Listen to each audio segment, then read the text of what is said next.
smaller on the inside.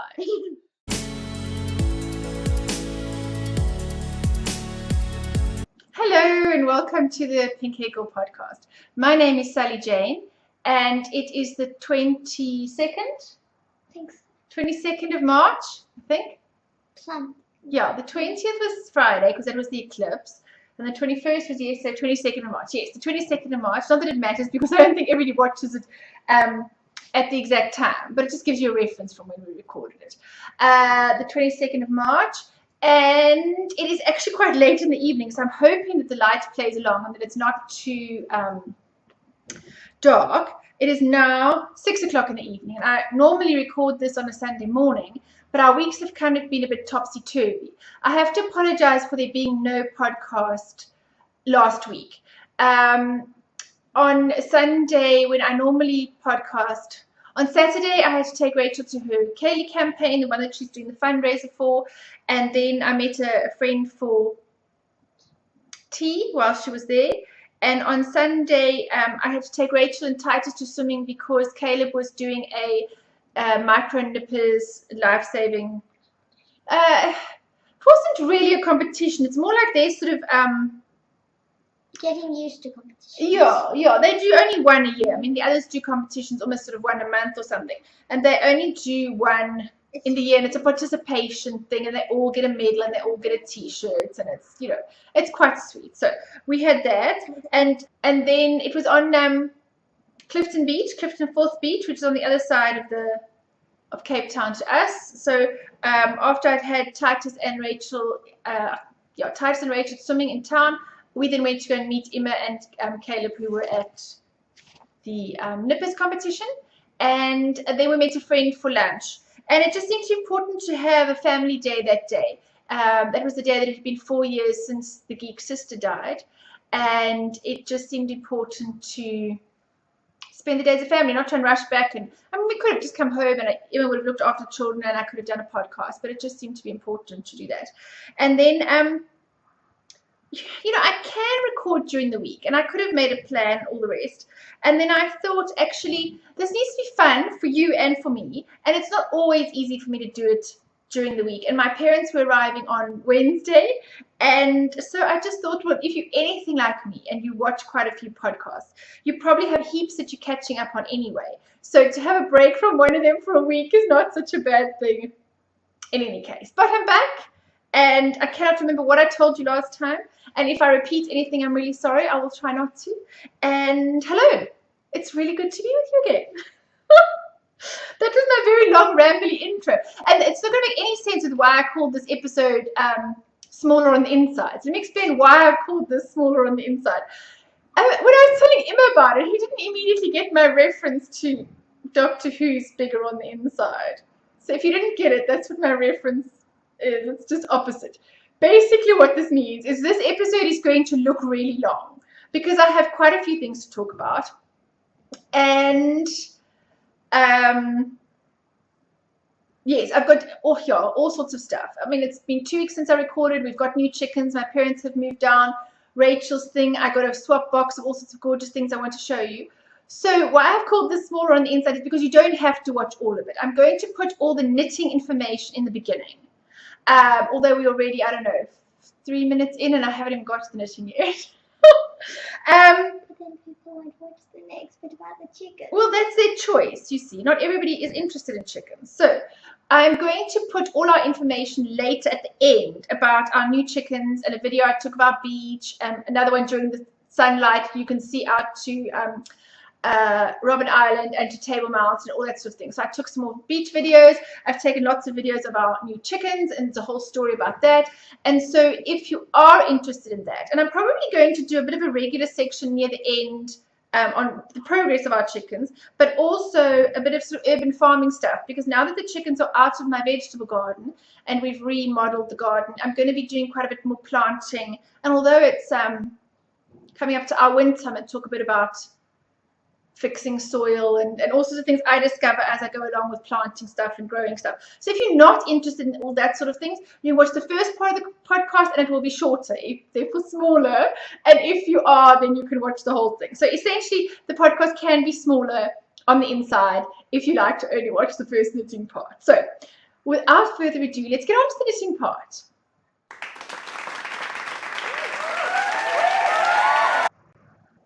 For those of you that are new to the podcast, I didn't say who's with me. This is my daughter Rachel, and she's called Rachel Swims on Ravelry. You did quite a bit of swimming today, didn't you? She had swimming training and she had her Nippers life-saving training. What does your t-shirt say? Life is simple, eat, sleep, swim. Okay, you have to sit so I can hear you. Life is simple, eat, sleep, swim. Right, finished object. I have my March socks finished. So this is Sally, Wool Diaries and I are doing a year-long sock-along, one sock every month to a theme, and March was St. Patrick's Day. Oh, there's a thread hanging on that side. Does it count as a finished object if you haven't sewn in some of your threads? This one is finished. This one's got no threads here. So it is cuffed down, which I don't normally do. And then a slip stitch eye partridge heel. So the light is really fading fast. I'm sorry about that.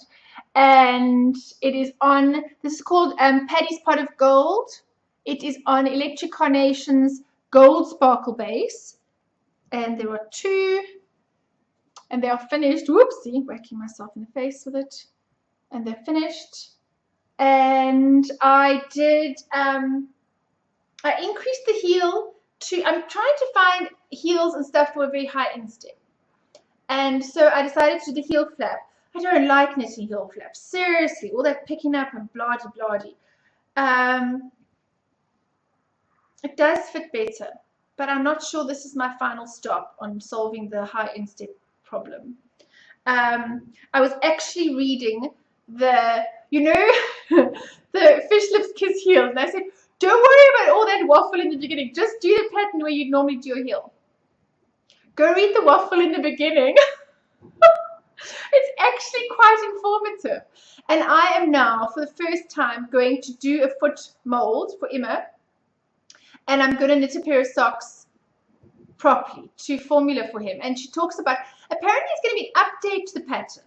And then she's going to talk about doing the instep. And her advice, although I read on her, if you join the group, and I can't remember exactly what the group is called. I'll insert it in the bottom here. She's got a group for that does the Fish Lips Kiss heel, and she's called something like, no, I'm going to lie if I even try and remember.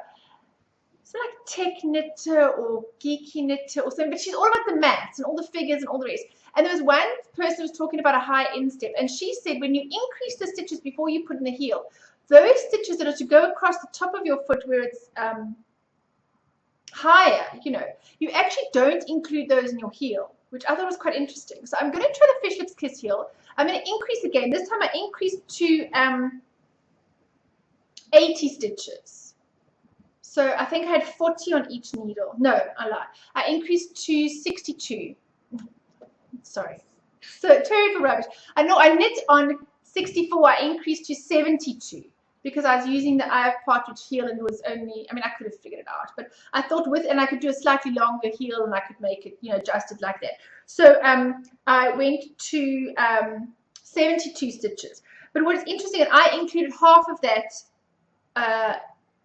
some of the increases into the heel, and then the others onto around the top of the high arch. And she was actually saying on her group that when you do those extra stitches, that you don't include the ones on the heel side. You know, when you knit your half, you don't include that in what you do for the heel.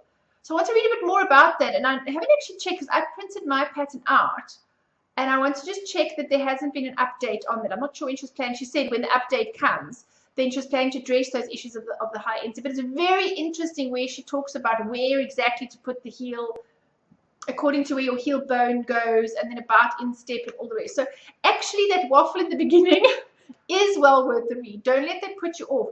I mean, just if you want to just normally, I mean, my other socks, I've just normally put a heel in where I normally put my heel, and I didn't read it all. It works perfectly well.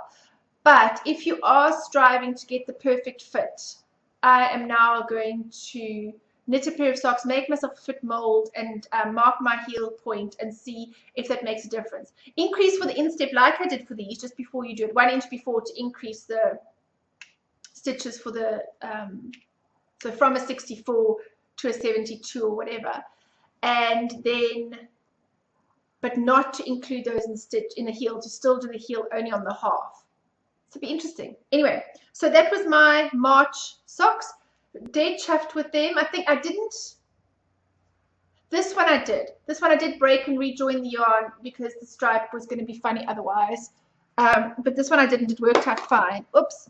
And they came out fine. So I'm dead chuffed with these. And I'm entering these into heaps of little longs just because I felt like it.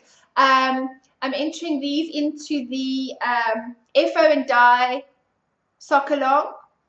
And I think theirs was February and March. So I have already entered my February socks in there, and so these will be my second pair for that. And then I'm entering them into the Nick Knits and the Bakery Bears are having a spring into socks. Apparently last time I called it springing into socks, like jumping into your socks, which I actually quite like. But anyway, spring into socks because it's spring in the Northern Hemisphere, although I see quite a few places are still getting snow. But yes, so these are going to go into the Nick Knits and the Bakery Bears spring into socks. And I'm putting them into the Natural Needlers throwback sock along because it was for, you know, your traditional older kind of way of knitting socks. So, you know, cuff down, heel flap and gusset is a pretty standard, slightly more old-fashioned way of knitting socks. So, and what else? Oh, I also am going to enter them into the Fairy Little podcast. Now, her podcast isn't called that. She does it with her sister. She's called Fairy Little. Again, I'll put it across the bottom. One would think that people write show notes of all these things, but I thought I remembered all these details. So I'm going to enter into that one as well. And of course, my year-long sock along with Sally. And this was the yarn that I organized. So April is Easter. Our theme is Easter. And I have no idea what I'm getting because Sally's sending that this time. So that'll be quite fun. Have you seen it? I think it's going to be like chocolate. Do you think so? I think it might be like chocolate. I was thinking sort of pastel colors, you know, spring and Easter and all of that always seems to be sort of like pastel-y colors and Easter bunnies and those pastel sweeties and all the rest. So I was thinking maybe it would be sort of pastel colors. I don't know. So that's my one finished object. The other thing I finished was something I wasn't planning to do at all, actually. Somebody contacted me asking a question about one of my patterns, and in helping her to understand it, I thought, gosh, I haven't knitted that in a while. Maybe I'll knit that. I've been wanting to make one for my niece for ages, and I'd said to the lady if she needed any help, I'd cast on and show her whatever it was. But she was fine, and I can't remember her name. I promised I'd mention her in the podcast, so I'm going to insert her name here. Ta-da! And so I found some yarn, and I'm sorry, the color's seriously not going to be great in this light. It's this kind of pinky purpley, it's got kind of brown bits in it. It's a very sort of, it's a really nice, I don't know, it's not really semi-solid, it's not quite variegated. It's sort of tonally variegated-y, sort of, yeah. Anyway, so I made a hat, Little Nut Brown Hair. Little Nut Brown Hair is a cabled hat with these little bunny ears for my niece. So this is a Christmas present because I'm going to send things back when people go overseas, and I don't always know when that's going to be. I've started working on some gifts and also to space it out through the year. So I'm like seriously chuffed with myself. I am the bomb. I have made Christmas present in March. Can I just see a little halo? Is your mom nuts? Yeah. So I finished my present for, and it was actually really fun to knit my own pattern again. It was really cute. And I was trying to see about when I first released the pattern, people asked me, it only goes up to 1 to 2 I think is the biggest size. It goes from newborn to 2 years old. And it is based or inspired by, sorry, I'm just going to get my tea. It is inspired by the book, Guess How Much I Love You, with the little nut brown hares. And so I made it for babies, because the book was something I read to my children when they were babies. And then I didn't think that bigger children really wanted to wear bunny ears or adults. But when I released the pattern, and there was lots of calls to make it bigger, to make it adult size. So this one is actually sized up. So this would be sort of the, probably, she's going to be 2, but I think you could probably, it's got quite a lot of, even with the cable, it's got quite a lot of ease in it. So I think you could get away with it being, it does, put it on. Looks quite cute on Rachel, actually. So I think it would be almost that sort of 3 to 10 size. Yeah. Mom. Hello, Titus. So there's the, can you see the little bunny ears? But it fits on Titus too. Come here, Titus. Let's put the hat on you. Come sit on my lap. Come show Caitlin's hat. My hair's everywhere. Come sit here. Come here quickly. Oh. In a minute. Just come here quickly. Oops. Oops. Crinkles. Oh, gotcha. Let's see. Let's show everyone the hat on your head. Look, look. Sheila, you need to make him one in brown. Oh, good. And there's the little bunny ears. Turn your head to the side. There's the side. Look down. Look down a little bit. There's the top. And there's Titus with it. So, I mean, he's 4. And it would fit a 3-year-old as well. So I'm thinking that she could probably wear it for as long as she felt like wearing it.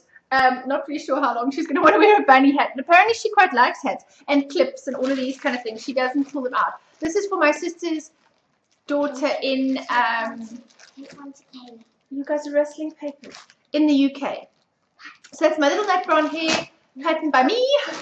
And it's a slightly sized up version. So I'm going to now write the pattern for, so it goes up to 2, so it'll be like 3 to 10, and then small adult or teenager, kind of small adult size, medium and large. So I'm going to do that. I really don't know how many people want an adult bunny ears hat, but when I did release the pattern, there were people asking for it. So yeah, that was my little nut brown hair hat with the little cables. And I love that book. That book is so cute. And it's, again, one of my favorite patterns that I wrote. So yeah. I want one. And that's my finished object. Yeah, maybe will you really wear a hat with bunny ears at 10? Just the one in that yellow rose one, and then Oh, that might be quite cute. And the yellow rose, and then I can go and take the dog for the walk in the morning in a bunny hat. Well, maybe Rachel wants a bunny hat. Maybe that's maybe there is a market for bigger people wanting a bunny hat. Just maybe make it a teeny bit longer for me. Otherwise, it's not. Yeah, but I mean, this is the much smaller size, so then you make get it back to a the longer one. Yeah, I mean, it's not really supposed to fit you. This is the slightly smaller one. I mean, you're going to fit the. Anyway, so those are my finished objects.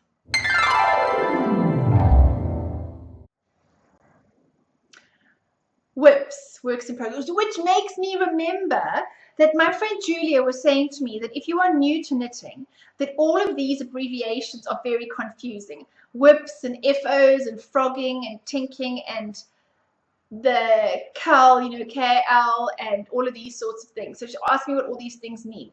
So I was telling her, and then she asked me if I would do a blog post on it. So I will, on all the terminology. I'm sure there must be other blog posts on all the sort of knitting abbreviations and the sort of knitting slang as such, not just necessarily abbreviations, but the sort of slang that we use, when talking about various things. So I will do that. So WIPs, works in progress. After I did the little nut brown hair, I cast on a towel, which is a cardigan that I was inspired to knit when I saw Carol Paris, who joins me at our Cape Town knitting group, knitting one, and Sally Wool Diaries also wants to knit one, so we decided to have a sort of an informal knit along between the two of us. I don't know how well you can see that. So it's a cardigan. It's asymmetrical, so it actually buttons sort of down the side, and then it's got this slip stitch. I really don't know how well that's not so bad there, hey. And then it's got this column up here. oh, I need to go over a little bit. There is the slip stitch pattern up the side. So she's much further than me. She started before me while I was still finishing my, oh, I forgot to say, I only had one ball of this colorway, and I ran out of yarn after having finished the first ear, and I was about here on the second ear. So, and I only had one ball, so I had to make a plan. Intarsia in the round, not fun.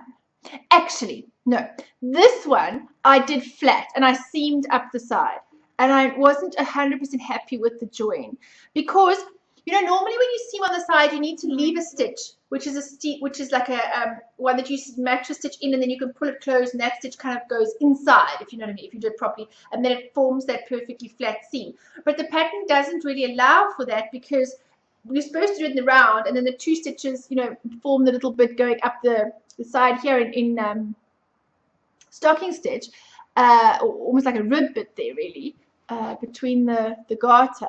But so there wasn't an extra one, so I kind of had to do a seaming, but I don't. It's not that neat. I don't like it that much. So on this ear, I really didn't want that to be on the inside because you're going to go, you know, you're going this way around with this one. So I did intarsia in the round, and the one that I used was where you start the round by knitting the first stitch or the last stitch of the previous round, and then you slip that one back on the needle, and then you knit your whole round, and then you don't knit that last stitch because you've already knit it for that round. Then you slip it, you slip past it, and then you knit the first stitch on the other needle, put that stitch back. There are explanations on it. Sorry, I'm not explaining that well at all. Basically, you knit the first stitch of the previous round every time. So when you get to the end, you actually knit that stitch already. And then you slip it back on your needle. And so that's the method that I used.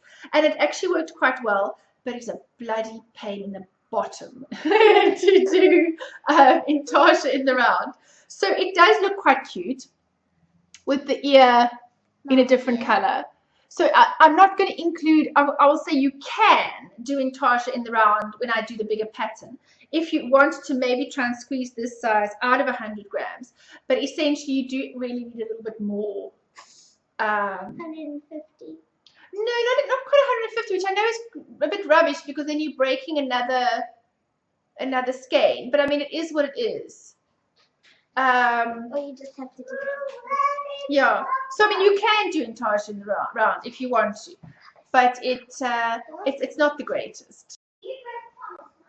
So Sally's a lot further than me because we were going to start on the Saturday or Sunday together, and then because I had to rip out the ear that I had got halfway, rip out the entire other ear, do stupid intarsia in the round, which is much slower than just knitting ears in the round.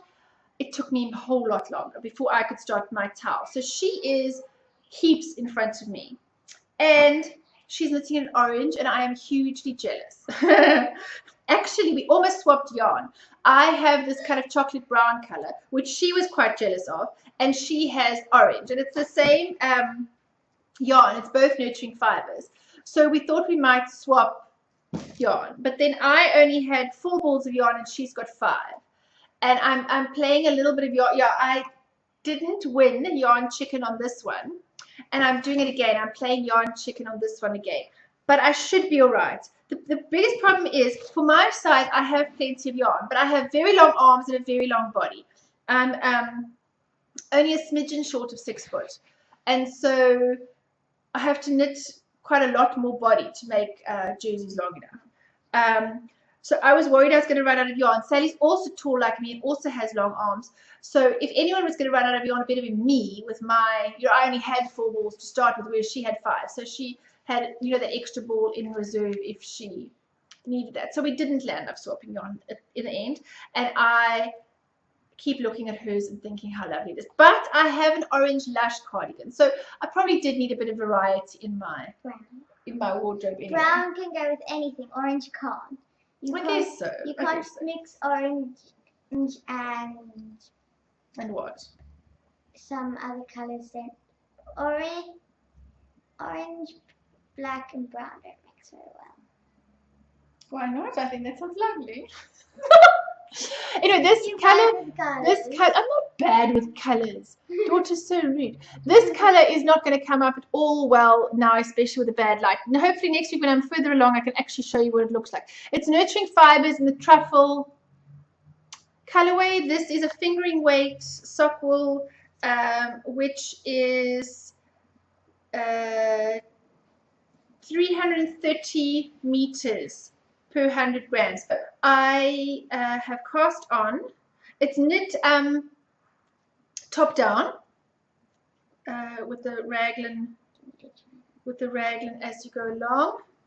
And can you see there? I think you can see there. There's the slip stitch pattern along the front, and I have just split for the sleeves. Mom, I There. have an idea.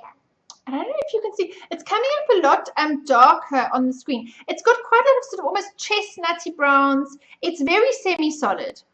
And it's got some really nice chestnut bits, and it's got some darker brown, deeper sort of chocolate bits.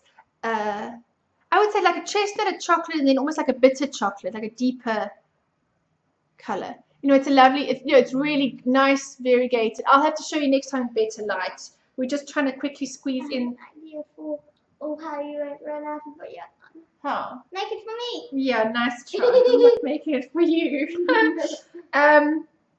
So that is my towel, and that's how far I am. And I'm really enjoying the pattern. It's nice and simple. And I was knitting that on when I was chatting on the virtual knit night last night. So now, if you have followed Sally and I before, you will know that Sally believes in knitting one thing at a time so that you see progress on your knitting, which is very, very true. But last night I got to the point where I actually was doing virtual knit night with a computer on my lap, and I had a few things around me, and I needed a tape measure because I needed to measure if I'd gone long enough. I'd got the right number of stitches, and then she said, try the cardigan on and see if you need to do a few more rows before splitting off for the arm. And being tall and having a long torso and all the rest, I really needed to measure that, and I didn't have a tape measure with me.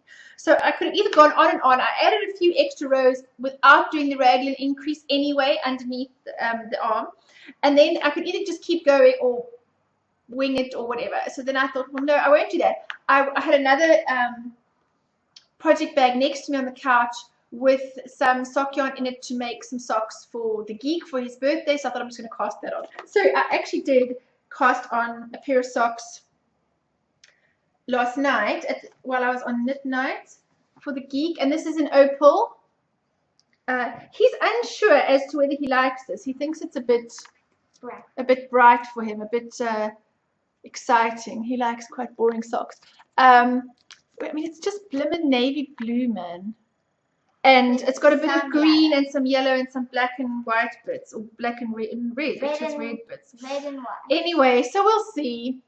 I think it's quite nice. I think it's certainly not the most exciting socks ever, but I've knitted grey socks for him, and I've knitted brown socks for him, and I just, I have to enjoy knitting it. And this is at least kind of fun to knit as well. So I'm going to do, like I said, the Fish Lips Kiss Heel, and I'm going to draw a foot template, and then I'm going to do it, properly. I'm busy doing the rounded toe, and I've really not got very far at all. I mean, that's just an eensy-weensy little bit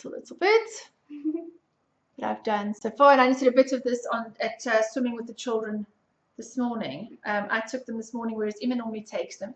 He needed to take the trailer back. My parents had brought down a few things for us, and the movers had put it at their new house.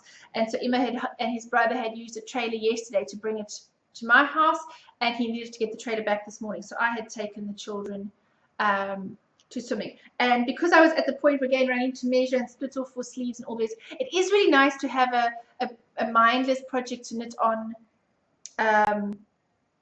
when you're at things like swimming and chatting to you guys. Now I can do this. Although I'm doing increases, so every now and again I'm trying to look and see what I'm doing, whereas I don't have to look normally if all the increases are done. So yeah, I quite enjoy having a sock project. And the geek's birthday's in May, And I am doing the 1 a month socks, and I want to do 15 socks in 2015. Oh, I'm also going to enter my socks in 15 socks. You know, my would be another one towards my 15 socks in 2015. So I've done my January, February, March, and I did a pair of socks for Claire. So this will be number 5. And because I need to finish my towel and I need to do my socks for April and my socks for May, I thought I'd better get a head start on his socks. I can it on that. And then they can be finished by May for his birthday. So these will just be whenever in between other projects, kind of finishing these.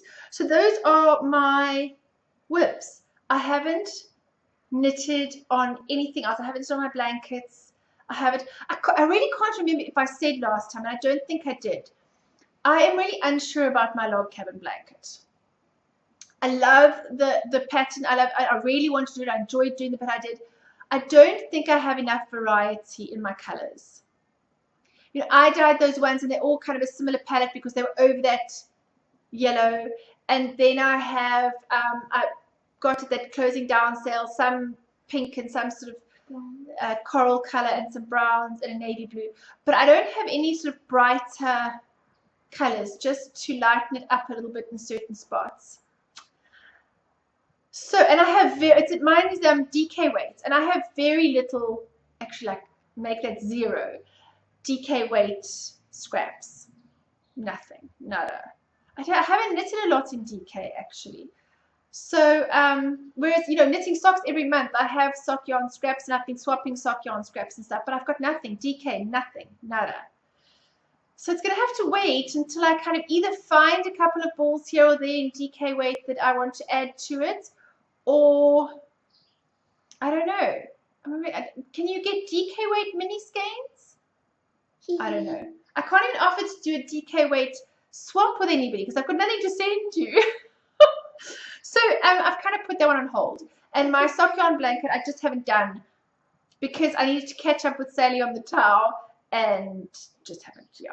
And it's a no pressure blanket for me. I'll finish it when I want to. Sorry, somebody else is just about jumping out of their skin to show you the work in progress. So you know that Caleb and Rachel are doing socks for the spring into socks with the Bakery Bears and with Nick Knits. So Rachel wants to show you her socks. Last time I showed them, they were only there. I think you'd only just finished the rainbow bit. Halfway through the purple section, so I've done quite a lot. So half there, so I've done all the way there. So I really like the colours, and now they can go over my heels, but these little needles don't go over your heels. So she hates that she can't measure them anymore because you know, the 9-inch circulars don't give you enough extra room to. Because it's my foot, and then this would, it would have started going over my heels. I can't carry on. She's doing well. She would think she's doing tube socks, but if they end up being very tight, we'll do an afterthought heel in it. So you have 64 stitches to make it a little bit bigger for a tube sock. She's also using opal. It's the same of this sort of this is called 100 Wasser as well. I don't know what yours is called. Is your label in here? No, I don't think hers is a 100 Wasser, but it's also yours is in your book with all the tags. Yeah, maybe. I mean, it's the Opal's normal sock here, which is 75% wool and 25% polyamide. And then they've got different colorways. This is Emma's one's inspired by this 100 Wasser painting. I have a ball of yarn exactly like that, which I'm going to make myself a pair of socks matching puppers. Matching socks for Papa. Yeah. So, is that all our works in progress? You still got your hat for your charity that you haven't finished. Haven't touched it. I even got to the point you have to do decreases now and you haven't done anything with it. I just don't, it's not exciting. I know, but it's your charity thing. You need to finish it. I need to finish it, otherwise I'm going to have a problem. Yeah, you just need to finish it now. Yeah, that's our works in progress. The next bit is going to be acquisitions and stuff I got in the swap box. So if it's still mostly yarn related, so if you're interested in that, stay tuned. So my acquisition since I last spoke to you. the South African swap group had a what was called the Sky's the Limit swap, which was basically because of the solar eclipse. Was it a lunar eclipse? Solar eclipse, some sort of an eclipse. We couldn't see it here in the southern hemisphere. Anyway, it was completely cloudy on Friday, so even if we could have, we wouldn't have been able to see it. Oh, sorry, I couldn't eat you out. So the South African swap group did a Sky's the Limit swap inspired by that. And basically what we said was any kind of space or sky or geeky related theme that your partner may like. You know, so you could do, if they liked one of those kind of Star Trek or Big Bang Theory or anything that sort of relates to space and all of those, you rustling packets. Or you could do a planet, or you could do, so you could pick any space related, sky, whatever sort of star, anything like that. More Star Trek, I suppose Star Wars as well, whatever you like. And then we asked questions when you joined up for the swap, you know, were there any series that you liked? Which was your favorite planet? What, you know, all sorts of things that inspired you about space. Anyway, so then we all got our boxes and we had to wait until the 20th, and then everybody opened them on the 20th on the eclipse day, which was quite fun. And then the thread, everybody was posting all their pictures on the thread on that day. So my box was from Tiny Giraffe, who's Helena. And the first thing I opened, everything was wrapped up. I'll insert a picture of what the box looked like before. Everything was wrapped up nicely. And then the first thing I opened was this. Was very cute. It's Sweet Rocket. And then she drew a little rocket on it and she said, get it. So the kind of rocket space theme. So yeah, that was very sweet. And then she made a kaleidoscope. It's really cute. They filled with the little broken pieces of I think these are little plastic pieces. Anyway, and then she made a little cutout on the side, and then you look through there, and if you turn it around, you know, it makes like the little, like the kaleidoscope, and the boys love it too. And then she said if you change the things on the bottom end, you can actually make it look different. So it's like we're spying faraway galaxies. So the kids really have enjoyed that. And then this one was labeled. What did she say with her label on this one? She said, I considered obnoxiously sprinkling this all around your parcel, and then I thought your kids might use it better, which was stars, little stars, which was quite cute. Mom, you could open this up and put the stars in. Yeah. So I am kind of glad that she didn't sprinkle these all over my parcel. That said, I must admit that the thought crossed my mind when I was doing my parcel to fill the whole thing with stars, you know, sprinkled throughout the whole, and then I couldn't find them. And I'm not saying whether I would or wouldn't have actually filled my swap partner's whole box with stars if I had found them. So those were those stars. And then what else did I get? I got this one didn't have her normal label on it. It has a different website on in Welsh, and I'm not going to try. No, I'll put it in the thingy on the bottom. It's one of those stars, you know, stained glass stars. Isn't that gorgeous? And I didn't realize that she made this too. It didn't have her normal label on. She does lots of different crafty things, and her normal thing that she uses is Midnight Sheep on Etsy, but that one wasn't with the same tag of Midnight Sheep. I suppose maybe she's got a different one where she sells things that aren't to do with knitting. Now that she's in South Africa, when she lived in Wales, Tiny Giraffe was from Wales. When she lived in Wales, she would sell a lot more things on Etsy. It's a little bit harder from South Africa. But anyway, she does metal work as well. So she made me a moon shawl pin. And so there's her little Midnight Sheep tag. And then she made me this moon shawl pin, which is metal work. And some little stars and a moon. These are always very difficult to show, isn't it? Little stars. And there's one that's a moon. Oops. I've dropped the moon.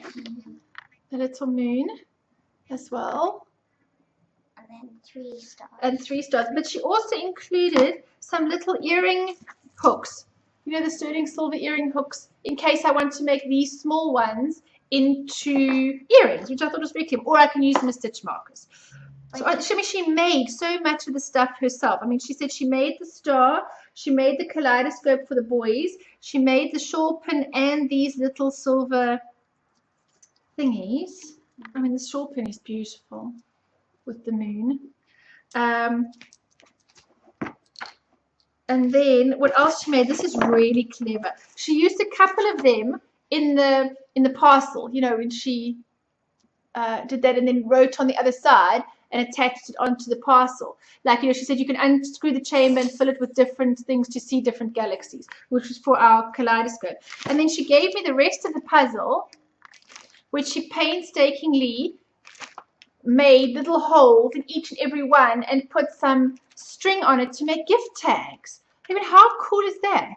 So you can have little gift tags. Or she said, or you can build the puzzle if you don't mind taking out all the string. But I think it's a fantastic idea with all the little, I mean, so she said made all those holes and threaded all of these things for gift tags, which I love. I totally love that idea. So it was a space-themed puzzle gift tags, which is really clever.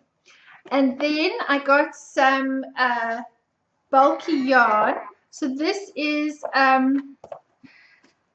what did she say? Oh, there was something for the kids, Astros, but those are eaten, little chocolates. And then she said this was split into 2, but not knit, and it's just a little extra, which is this fantastic, I think it's going to come out more yellow than orange. It's a kind of a bright orange, but leaning slightly more to the yellow side. It's kind of a bit more. Yeah, I mean, it's not, I'm trying to think of another thing that's, I mean, it's not, for example, yeah, that's a much more orange. This has got a bit more, sort of like a sunshine orange, really. It's not yellow like that. No, it's not yellow like that. And this is by Skasel. It's Shulana Grande. And I'm hoping, I'm going to check the yardage, 155 meters and 100 grams.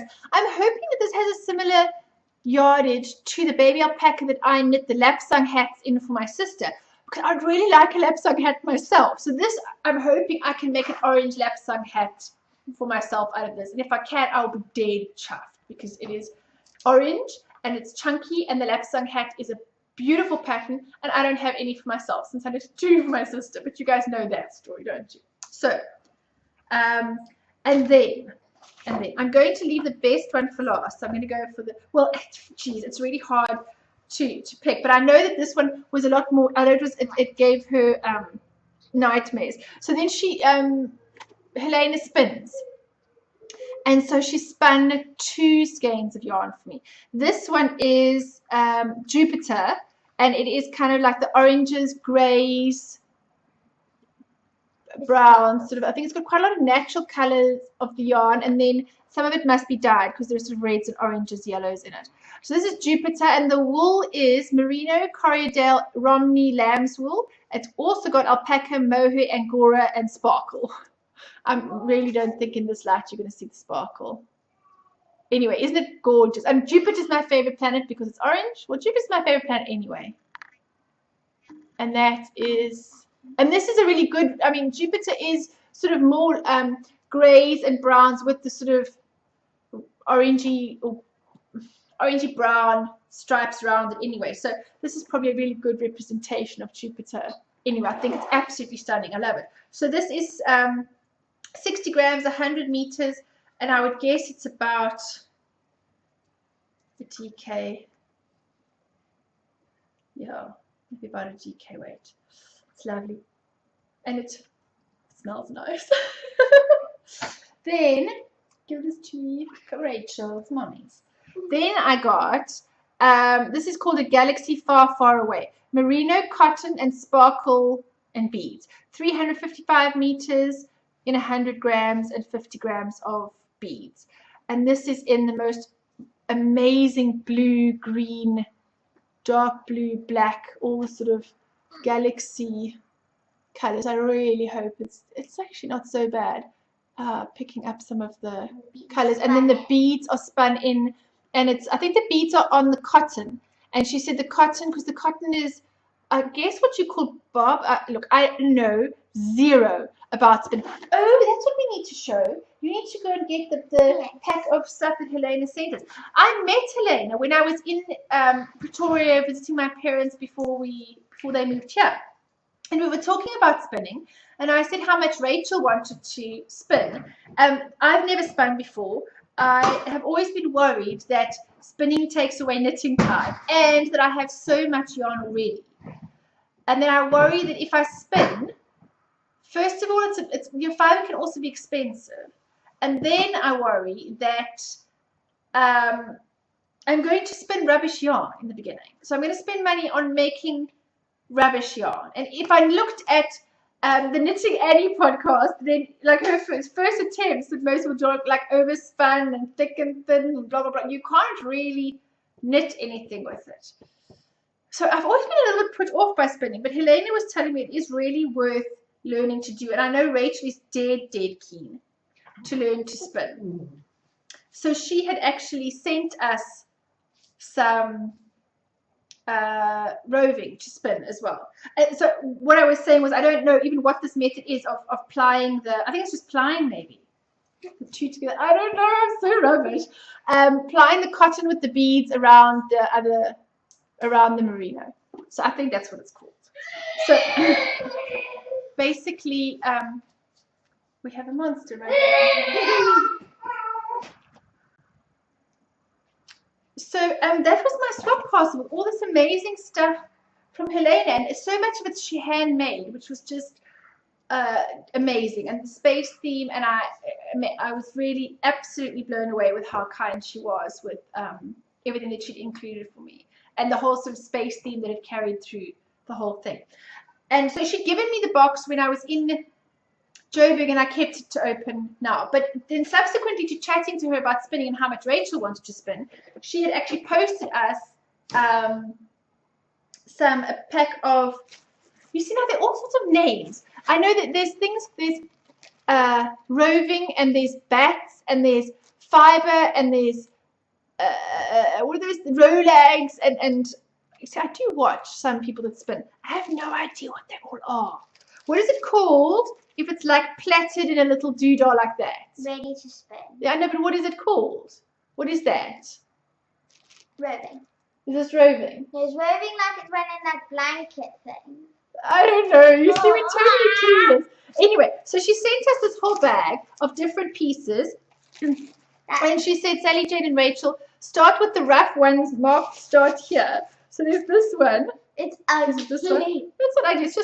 It's plain, just plain coloured, and it's very sheepy smelling, which I quite like. It's got bits in it. Anyway, so she said start here with this. I'm not sure what this is. She said and work through to the superwash merinos and the Falkland. Not sure if you will find plain colours or the plain or the coloured ones easier. Undyed will draft more easily, which could be good or bad. The unlabeled ones are also medium wools, but I forgot which. Plenty more where this came from. Have fun and feel free to ask more questions. Love, Helena. So it's so cute of it. So then all of these are labelled with different things. Like this is BFL, which is like so soft. So soft. And this is unlabeled. So that's, I think, a medium. And this is Falkland. So I think we need to end with, work your way through to the superwash and the Falkland. So that's near the end. This kind of greeny, browny, bluey one. And then this one's so pretty. What is this? Superwash. These are apparently something we do near the end. And this one's more of a crunchy. Chevy, is that right? Chevot. Yeah, I'm sure you don't see the T. Sure.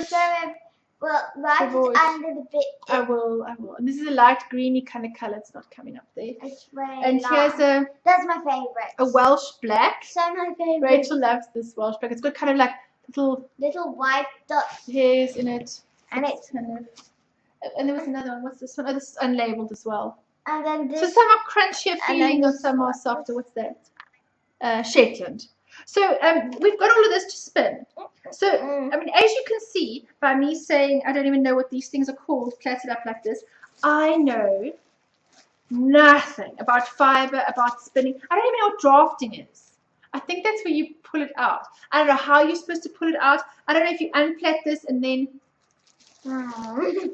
I'm going to have to go and do some research on this. Or, yes, there is something called the internet, there's something called YouTube, and I've pointed Rachel in the direction of YouTube, and I said to go and research. The next problem is actually we don't have a spindle, because we need something to spin it on. And this is my question to Knitting Annie and Helena and everybody else. What is a good beginner spindle for Rachel?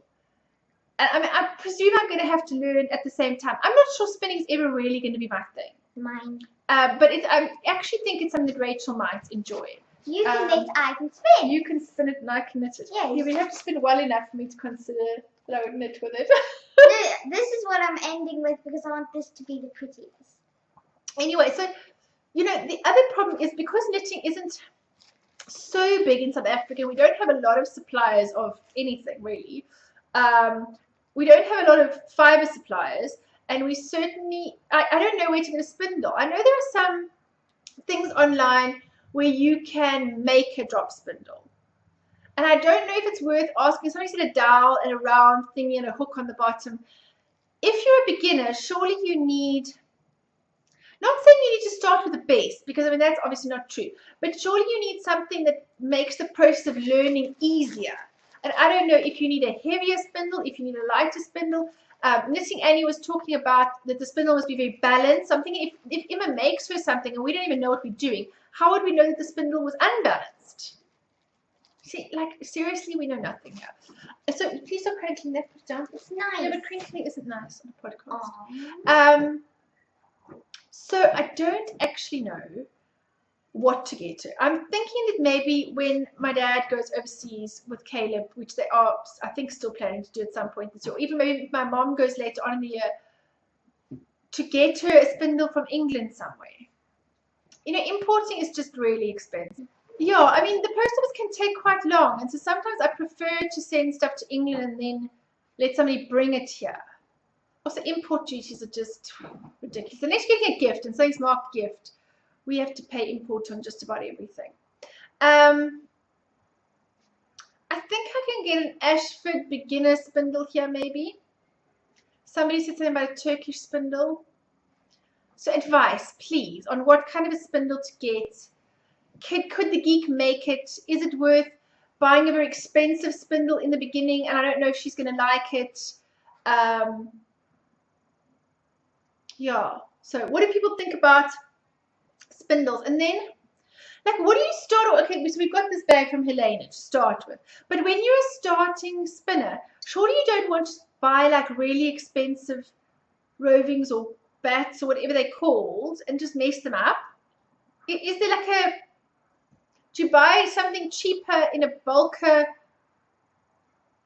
that's easy to learn on or something? Get like ready made plain fleece like this. Like that, maybe. I just don't know where you get that here. Anyway, so these are kind of all the questions about just starting. What do you do if you're absolutely starting with this whole spinning thing? Do you spin once?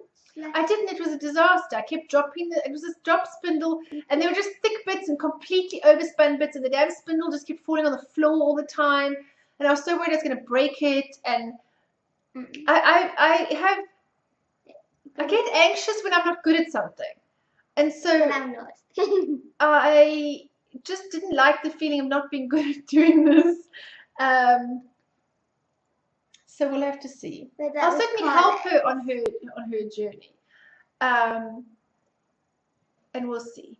I reserve judgment about whether I will ever spin beyond helping Rachel a little bit. It looks like fun. I mean, to make things like this, to actually say I made this, and it's quite incredible. Anyway, so those were our acquisitions. So we got our swap. No, that's not everything we got. We got our swap box. We got the fiber, yes, and then we got a very nice box from Denise, who is DJ White on DG White on Ravelry, on my Ravelry group, and she sent us some hats for Rachel's charity knit along, which ends at the end of this month for her Burns charity, all the details are on the group. I'm not going to go over it all over again. Can I share We're this? collecting hats and washcloths. So I mean, some of these are like fully fleecy Can I share lined. They're Can I amazing. Yes, share you can that? show that. This one is cool because it's knitted like properly on this bit, but on the top, if you look, it looks like it's on the inside of our hat, and the outside is on this side. So it looks cool. I think it's just garter stitch, or it's done in. This bit is stocking stitch with garter ridges every now and again, and the top part is I presume like a reverse stocking stitch, so you get just looking like garter bumps on the top of the decrease section. It's quite fun actually. And then there's two with fleece, and the fleece is warm. And also, what's cool about with the fleece is that they can do this, and then people can have the wool inside and have the fleece out. I think you would probably have it the wool side. Yeah, but the wool is warmer than fleece. But the wool will hold the heat and the fleece is good. Anyway, so we got these hats from Denise, and she sent stickers for the children, and she sent sweets. Which we don't. I mean, it's always cool to get sweets from other countries because there's stuff that we don't get. So she sent us her daughter's favorite, which is Jolly Rancher hard candy. So we included some of these in the sweetie cups which we made, which Rachel did this. And so they look like this. That's my favorite flavor, watermelon. They're like small little, quite hard candies. And on Friday, Rachel did her talk to her Cub Scout group about burn prevention and what to do if you get burned. She made a poster. We spent all day Friday making a poster with it on. And then one of the things the doctor said in the ward that they wanted was little cups with sweets in, excuse me, for the children when they have difficult procedures. Don't wrinkle it. When they have difficult procedures, and sometimes they want to have like a treat to give them afterwards. And if you get a nice cup, then the moms can use it next to the bed afterwards. So we bought some sweets, and then the cubs filled up the cups with the sweeties, and then some of them haven't been wrapped yet. I won't try not to crinkle too much. They wrapped them up in cellophane, tied it up, and then it says, "Get well soon from the 1st Milnerton Cub Scout troop." So we managed to get those out of the money that has been donated so far towards the Burns Unit charity. So that was our first little shopping expedition, and we're getting our hats in. And then I got some more hats yesterday at my knitting group. My friend Shaldine, who's a crocheter, sent a whole bunch of hats along. This one's really cute. It's got a pom-pom on the top. I love the rainbow ones. Here are the two rainbow ones. They're slightly different. One's got a short, one's got lots of colors, and then this one's just along with thicker straps and thinner straps. So there's rainbow ones. This is my favorite one. I want it. And this is a little one with a flower on. Pinks and blacks with a flower on. It looks like Mommy's Valentine's doll. It does a bit, doesn't it? Then so it's a pink and black one. Like a little sort of almost like a more summery kind of cottony. And this one's like a cotton acrylic and so soft. Just soft, just a sort of fluffy-ish kind. So those are the hats we got from Shaldine for it's all right, girl. Anyway, so these are the hats we got. So thank you to everybody that's sending hats. Those that are still the hats that are still on their way. Thank you, everybody. Some have posted them to my sister in England, and my younger sister who's visiting her will bring those back for me. And yes, we've really been touched by everybody's generosity. If anybody still wants to donate things to the charity, please let me know. Or if you want to donate any money to help us buy the toiletry packs, we're going to be doing that quite soon.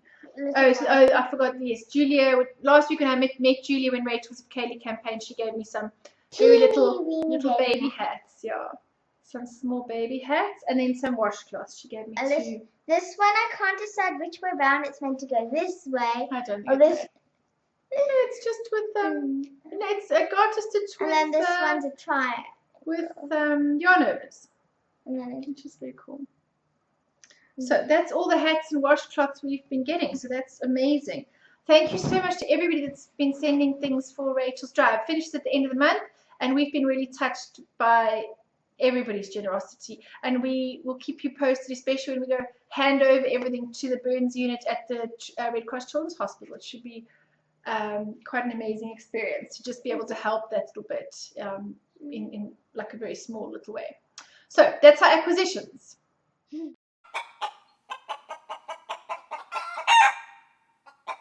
The light is fading fast, and the podcast is getting longer. So if you only want to watch the smaller part, actually, if you really only want to watch the smaller part, then you probably just watch the knitting and not the whole rambling about what we got. But if you're not interested in chickens, now would probably be the time to we'll say goodbye.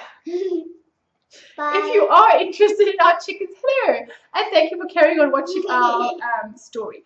So we really like to try and be a little bit sustainable, and so this I'm going to start including at the end little bits on our chickens and chicken news and things like that, and also a little bit on our kind of urban farming attempts, vegetable gardening, and that sort of stuff. Yeah.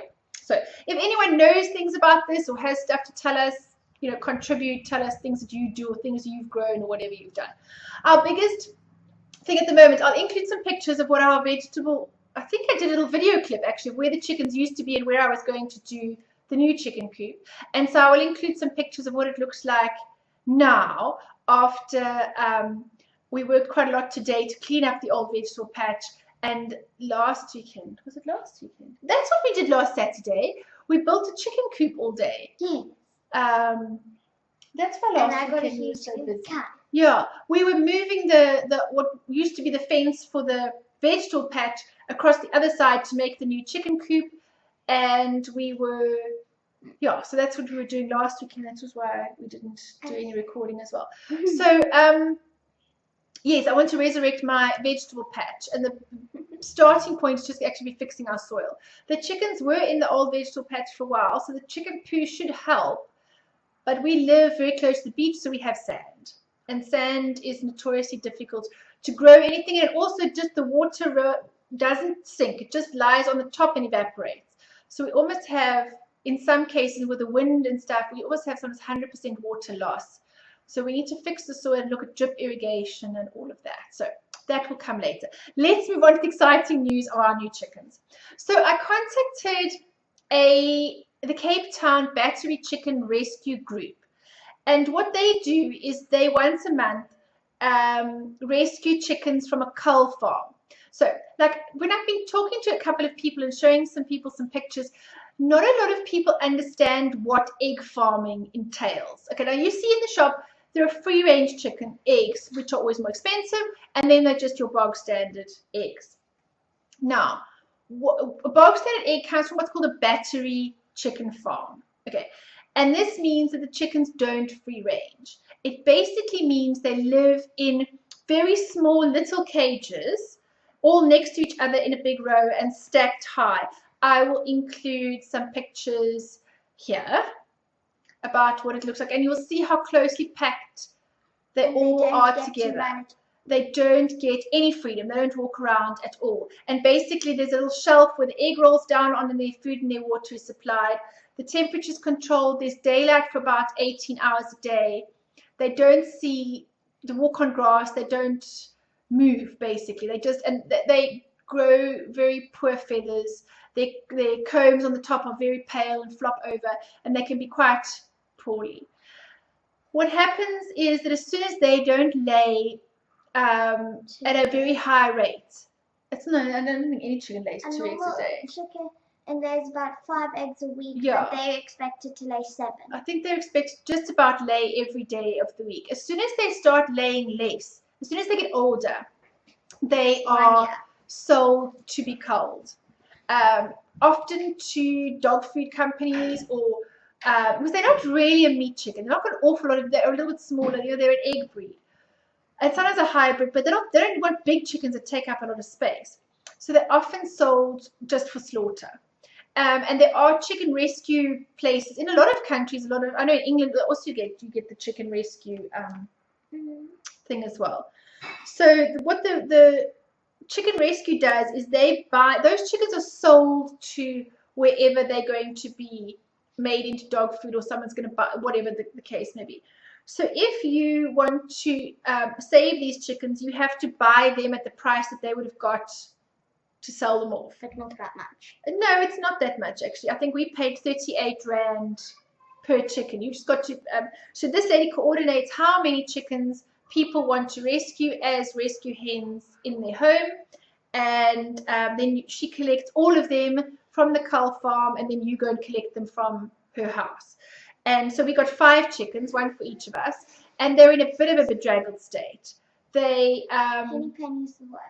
They really do. They're skittish. They're afraid. They've got some have less feathers than others.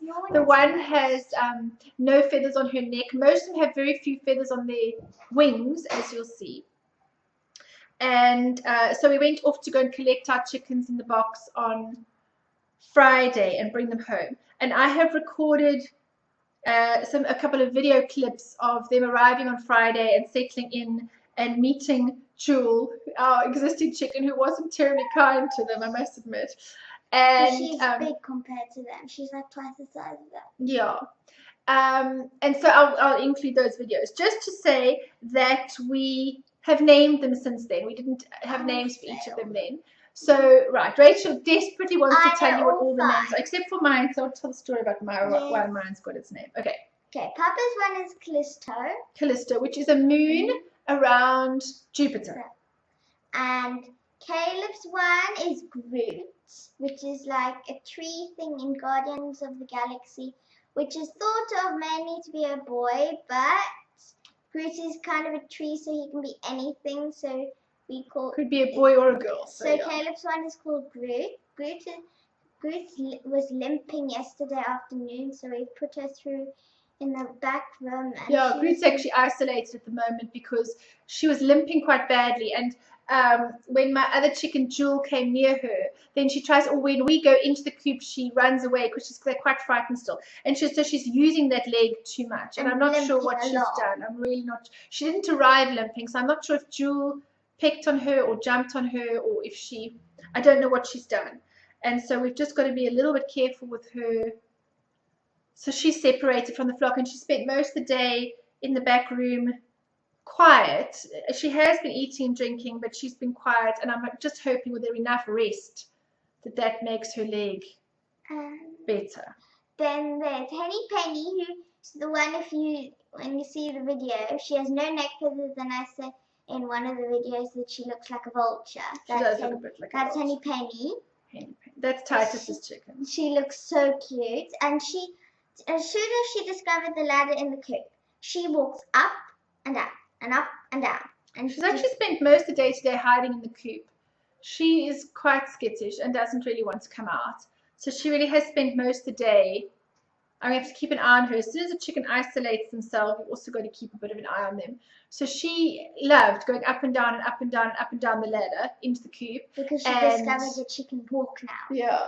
They were so funny. When you'll see them when they first walk, they can't really, they've never walked. They've been stuck in this tiny little space. They walk with kind of, because remember, chickens' elbows bend forward.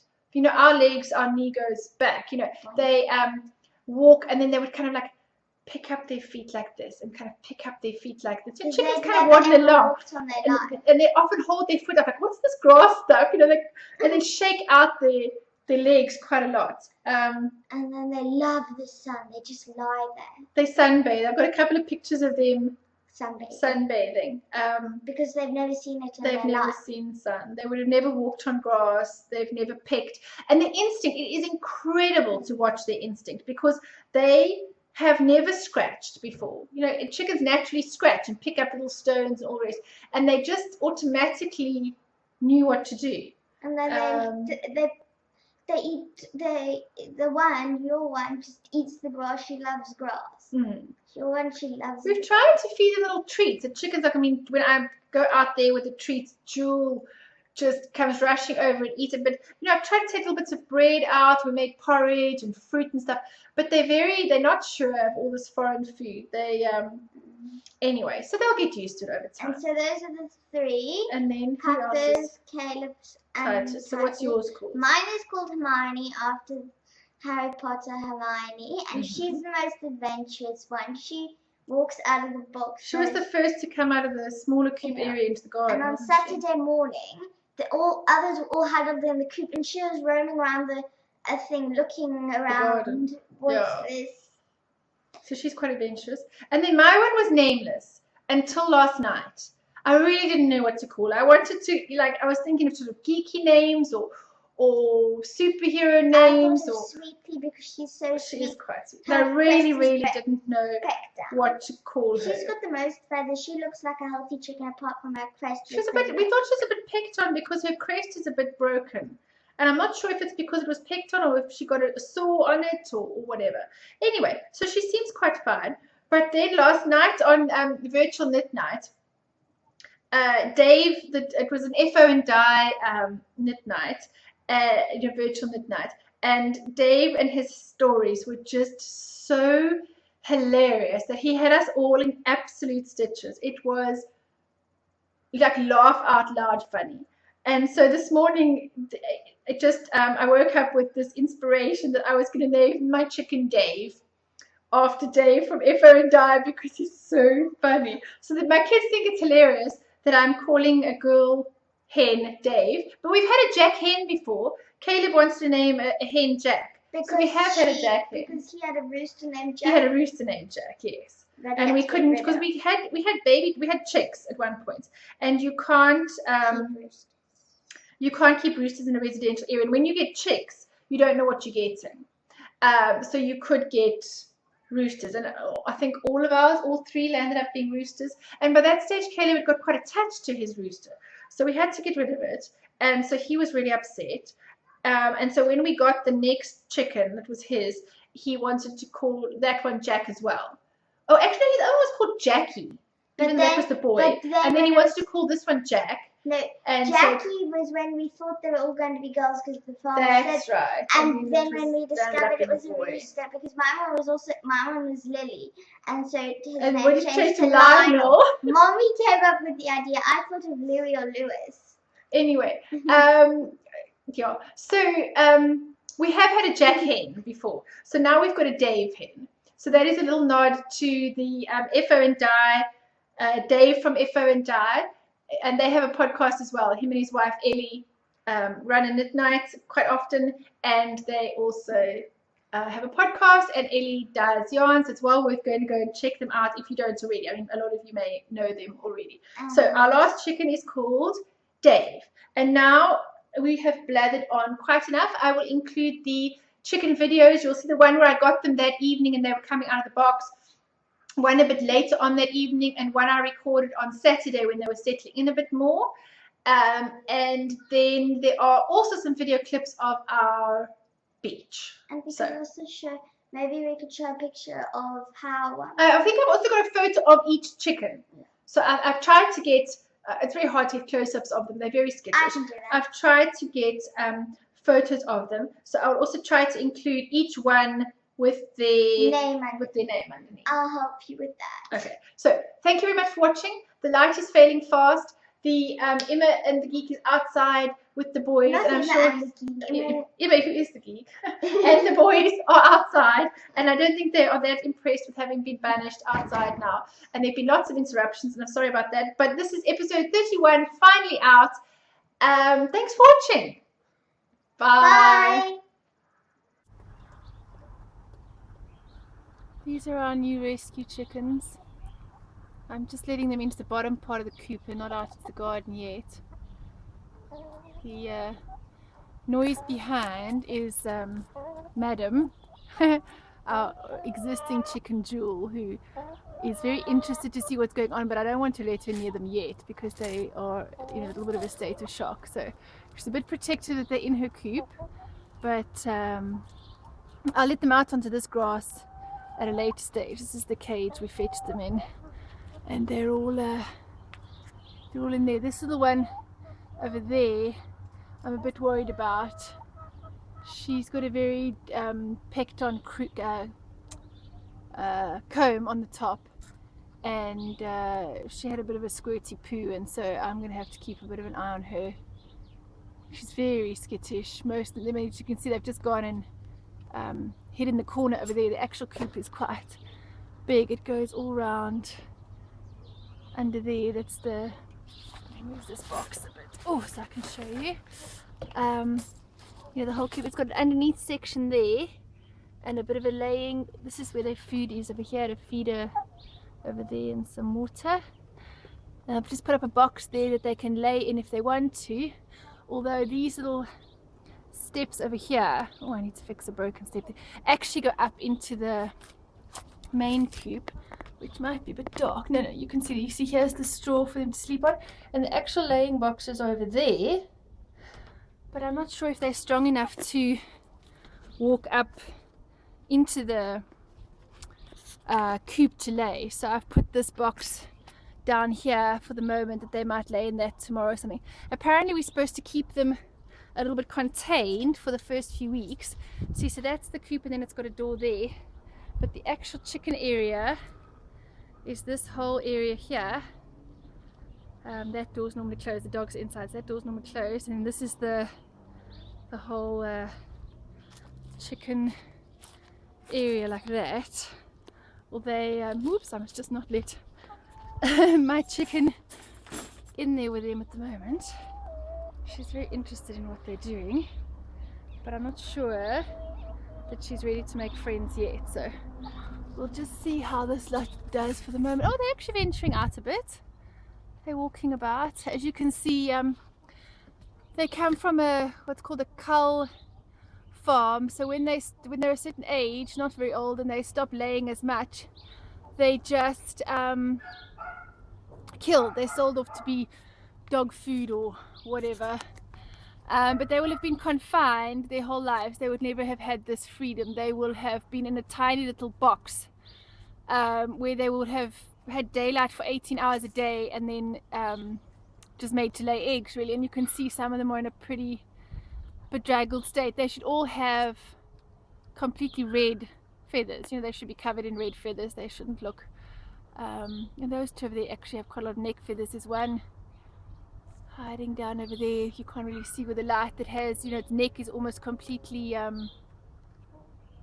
bald, you know, where she's got no feathers, and you can see their combs are fallen over, and they're quite light in color. A healthy chicken has a much darker comb. I'll show you on Jewel.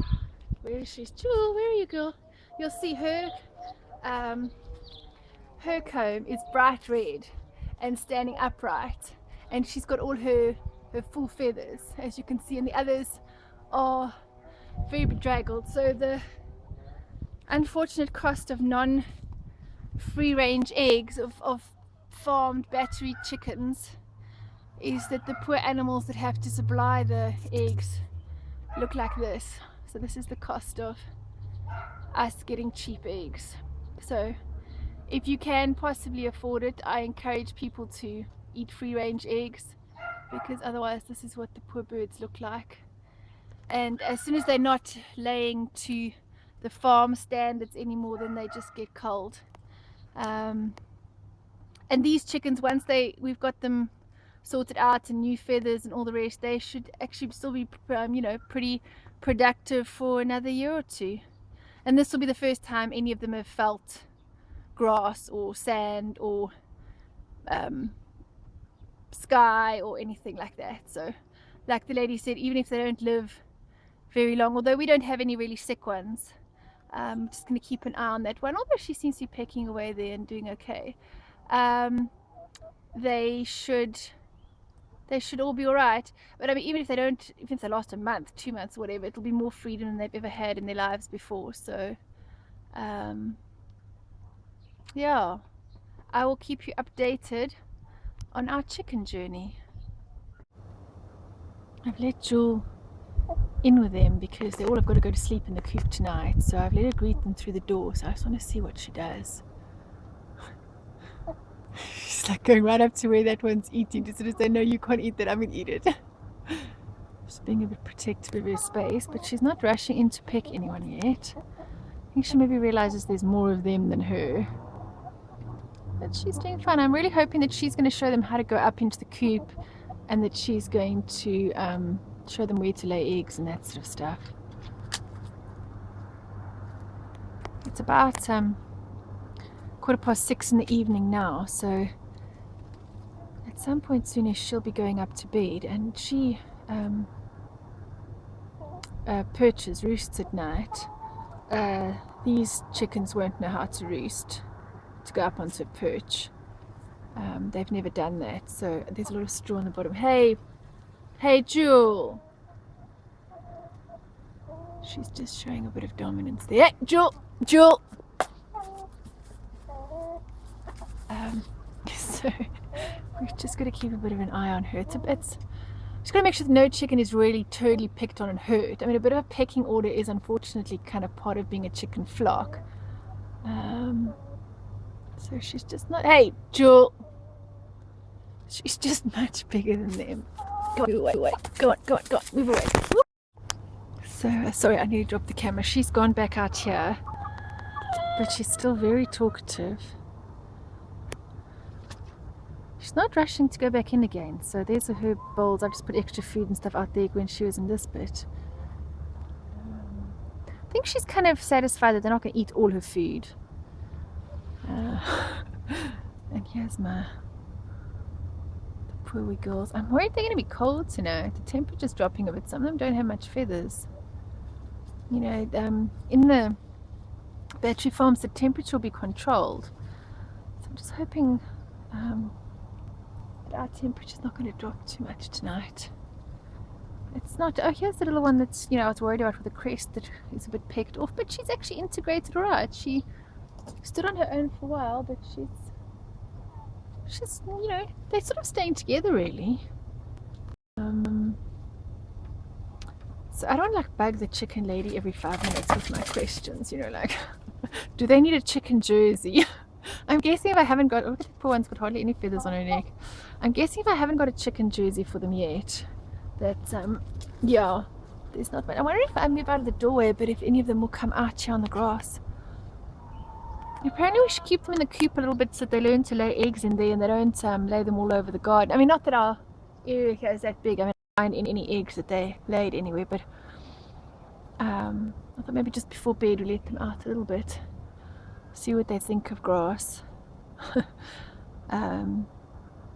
Yeah, some of them will have never seen grass before, or picked on grass. And it's quite okay that they pick in between the sand like that. They look for small stones.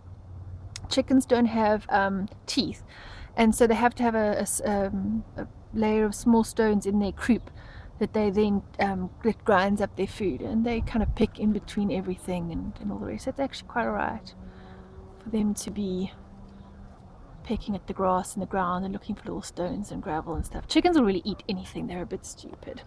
So you got to make sure there's nothing around that they shouldn't eat. Anyway, so that's chicken progress tonight. Jules over there eating some cabbage that I had out earlier. She doesn't seem that interested in them anymore. Here's one venturing out.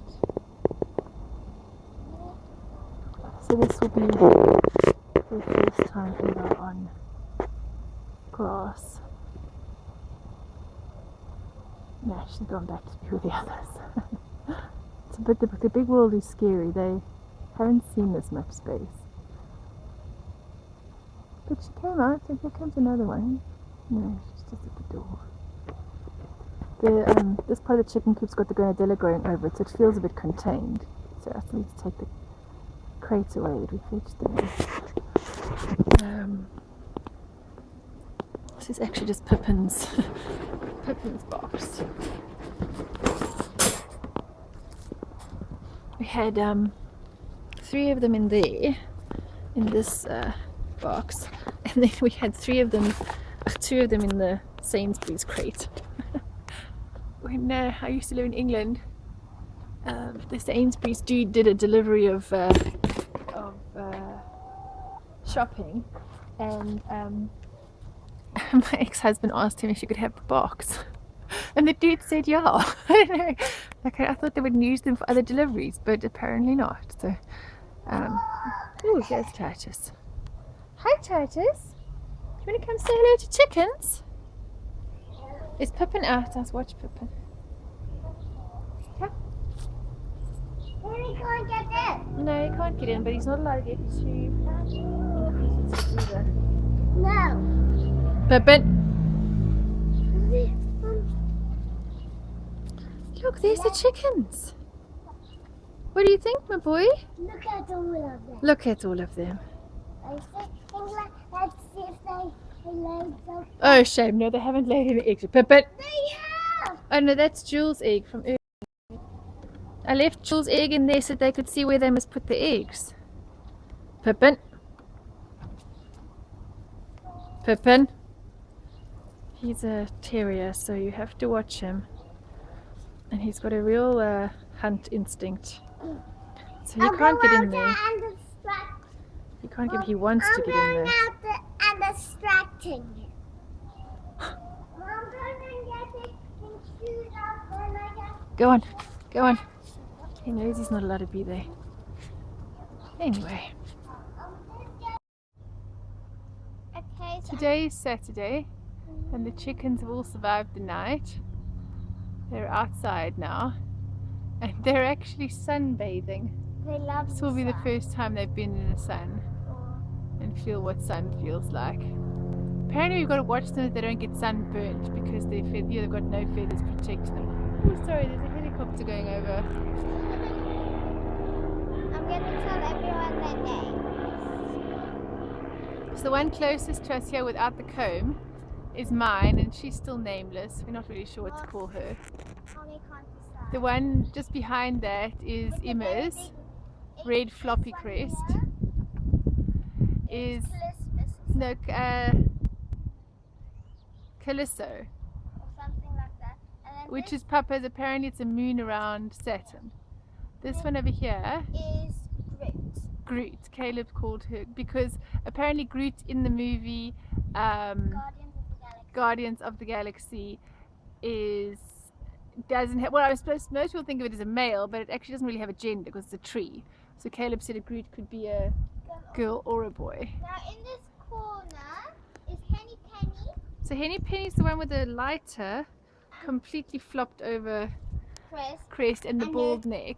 and she looks, and so she's this one there. Oh, the Drakes was just chased on. That's Henny Penny, that's Titus's one. She looks a bit like a vulture. And over then there, that's Hermione, that's Rachel's one that she's called Hermione. She looks a bit like she's got long dark hair because if she's only got feathers on the top of her head and then the rest all those. Mine's still nameless. If anyone's got some good name I saw suggestions. the sweet pea. Mine's still nameless. If anyone's got some good name I saw the suggestions sweet pea. for my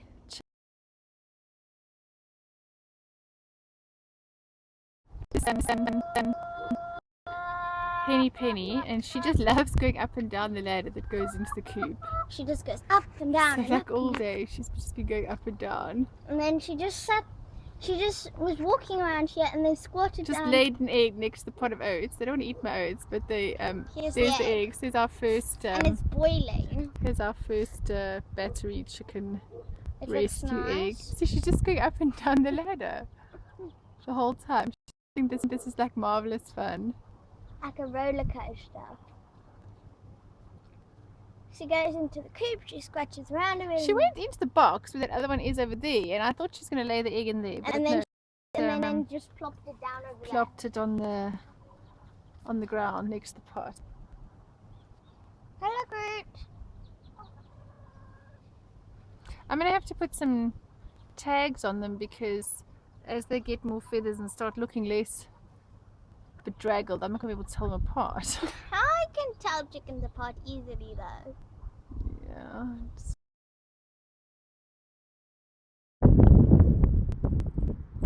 I thought I'd show you the difference of our beach on a clear day.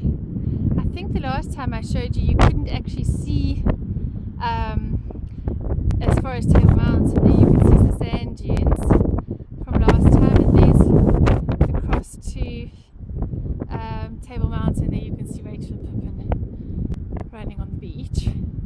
Anyway, so this is just a little clip to show you what the beach looks like on a clear day. Somebody was asking me about shells on the beach, and this isn't the very best beach for shells because there are no rocks around here, and mostly shells are near more sort of rocky parts of the beach. But if I go to the indent of this sand dune, or the bottom of the sand dune, you'll see there's quite a lot of stuff that washes up with the currents, and there Well, we don't get very bright coloured shells. We're not a tropical region here.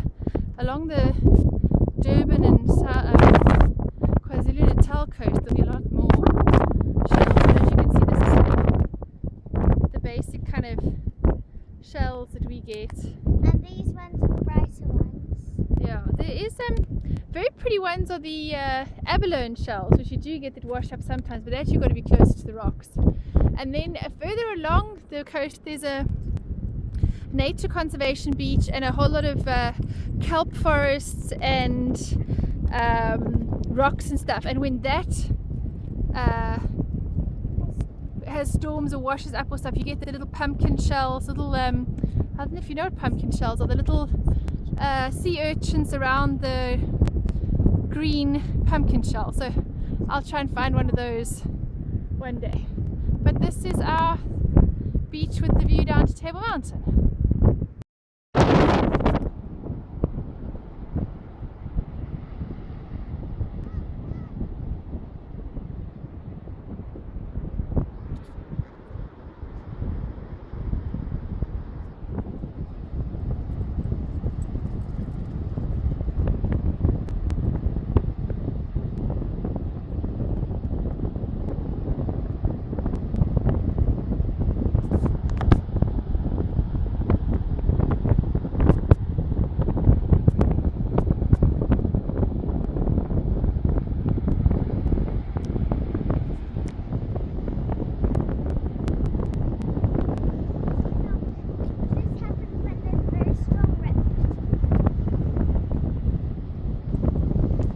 This weekend there's apparently a very strong rip current out into the sea because it's spring tide and also the solar eclipse, and so the tides are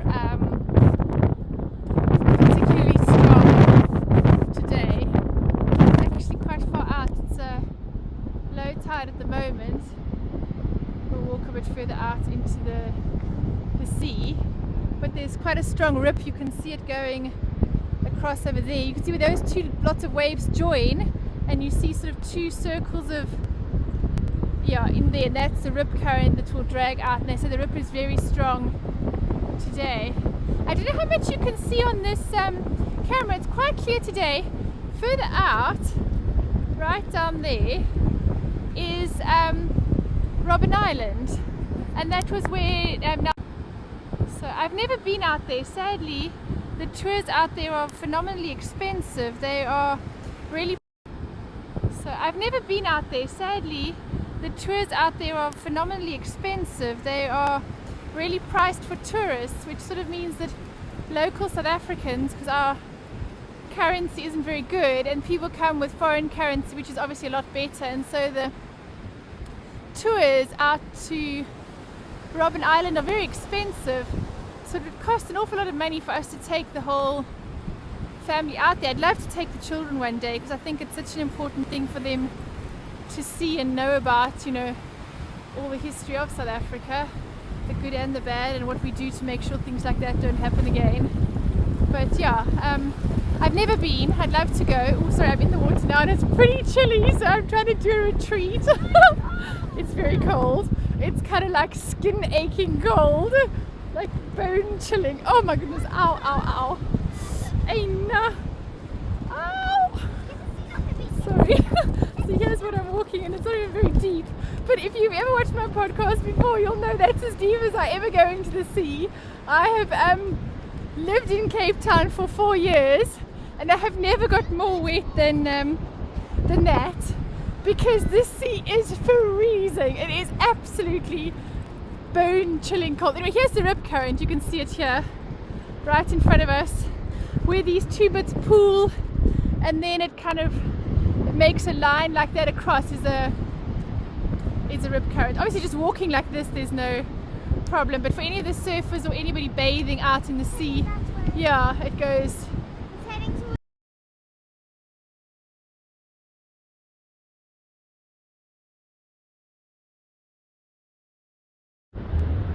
This is what we call the river beach. It's a lot further along. We've come from over there and walked along, and this is the river beach. It's basically just an estuary that leads into the river here. A crab! Oh, goodness me. So sometimes we park up there and then we come down onto the river beach.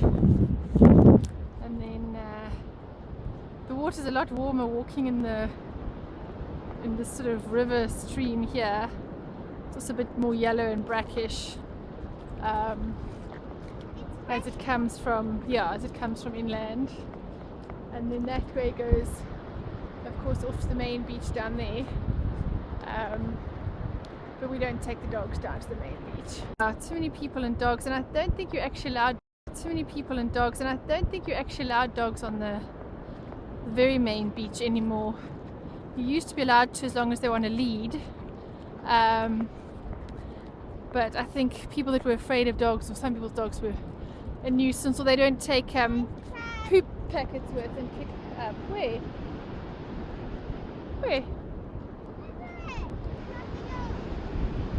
What? Rachel said there's a crab here. Where's the crab? Oh, anyway. If I find a crab, I'll try and show you.